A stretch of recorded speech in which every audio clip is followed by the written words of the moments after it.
One of the reasons I talk about retainers so much is because I don't think orthodontists are really discussing a realistic plan.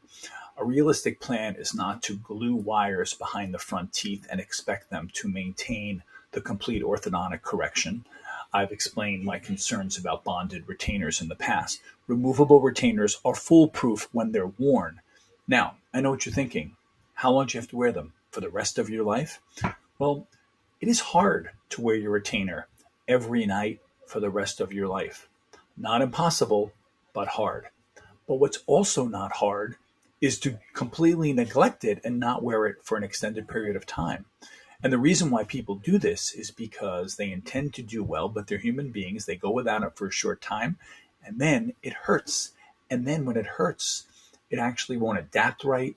And patients generally will tune this out because their teeth are still looking good and they just won't wear it anymore. And here's the part that's also not discussed. Those patients might look at their teeth maybe a few days later or a week later. Haven't worn it. How do they look? Oh, they still look good. Maybe I don't need it. And the shifting will happen every day on a very gradual level so that it's hidden in plain sight. And then all of a sudden, one day the patient will wake up and the teeth are totally crooked again. And they didn't even notice it was happening because there's other things in patients' life besides monitoring their teeth every day or caring about the alignment.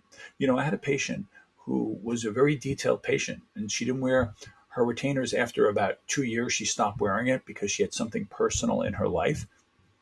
Basically, her teeth weren't as important to her at that point.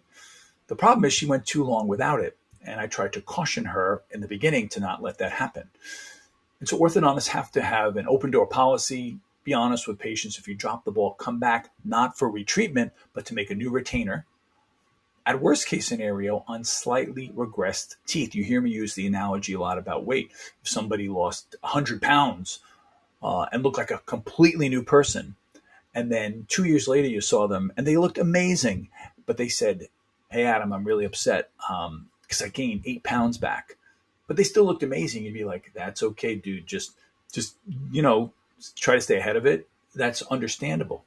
That's how things settle into the mouth. So I think we have to have a realistic plan. And I will share one story with you.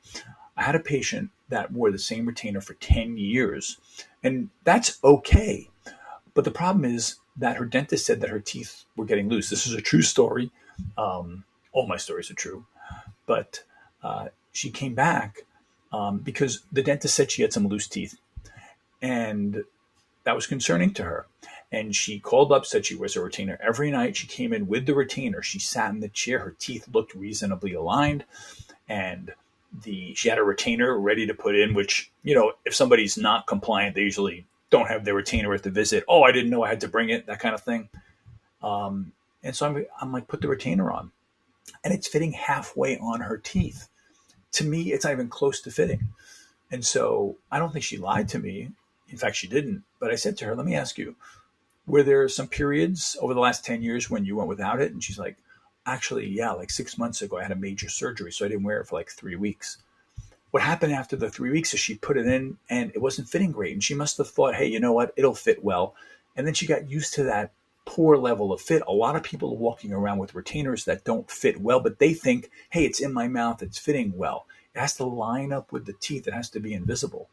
And so this is the nuance to it that you have to inform your patient about, that it's hard to wear it every night, but if you drop the ball, come back and you get a new retainer. Now, when I say this to teenagers, forget it. They just don't understand this nuance. Parents get mad at me as if I'm telling them that I don't want them to wear the retainer.